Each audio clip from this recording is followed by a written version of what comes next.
Within the chapter on page 55, it does speak about how the principals spend their time, and they put them into 6 categories. And I think that's very helpful for me to look into that as I go into the role of a principal. And so these are the categories that they've placed it in: administrative activities, organizational management, internal relations, external relations, day-to-day instruction, instructional programs. And for the most part, it seems that um, that most of the principals, when you look at the data, they spend a lot of time in the principal's office. So that is interesting. Main office, or actually school grounds, 30% though, which is very good. Classrooms though was very low. It was at 2%. And then main office was at 11.8%, and then off campus was 1.3, which that I think that's actually pretty good for this particular group of principals that they studied. So they said also the administrative activities accounts for about 30% of the day. Organizational management, such as managing budgets and staff, is a fifth of the day. On average, 15% of their time is internal relations, such as developing relationships with students and interacting with social staff members. 5% was external relation tasks, and day-to-day instruction is 6%, and general instruction programs is 7%.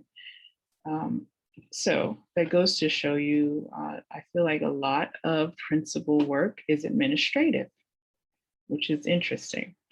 And then the organizational portion of it, like budgets, staff, and hiring personnel, was the next category that they placed that in. And then internal relations, and then day-to-day instruction. So general instruction programs going into the classrooms, which is good. And I think this is kind of how they would like to see that, because principals should be going in the classroom and viewing what's actually going on in their school. And then they devote at least 6% of their time doing instructional related activities, and then 5% on external relation tasks, such as fundraising and things like that. So it's interesting. So for me, reflecting on this, is I'm thinking about, as I become a leader, and if someone asks me those questions, I should have my list already kind of determined how I would use my time. And in my case, I would say that administrative activities such as running the school smoothly, managing student discipline, fulfilling compliance requirements and stuff like that, that's 30% of my day. That would be for me. Then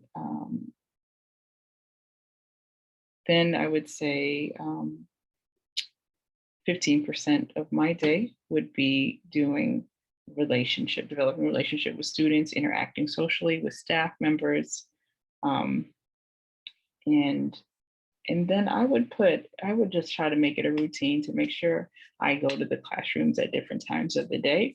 And so my instructional programs would be like the next portion of that. I would say after that, day-to-day instructional aspects. So that means instructional related activities. And I'm not sure exactly what that was referring to. And then external relationships would be probably the one on the last end out of the 6 items.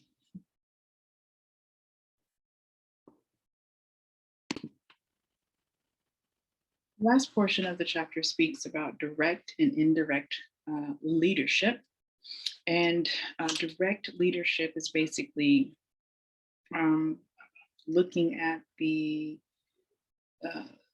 things that a principal does to make a difference.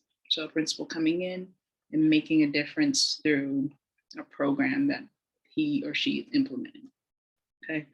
Indirect, though, they're saying that it is something that would be more important, actually. So uh, indirect leadership is basically kind of defined as that leader coming in and increasing time towards the things that actually matter, and decreasing their time as a manager and increasing their time as an instructional leader, preparing pre-service relevant things, professional development, um, assigning people to deal with the school management tasks, supporting the staff with resources. That is kind of indirect. And so saying that the indirect part of leadership is more important overall based on what they've seen in their studies and as they look back at a couple other people who've written about this aspect. Overall, I feel like principalship is an ever-changing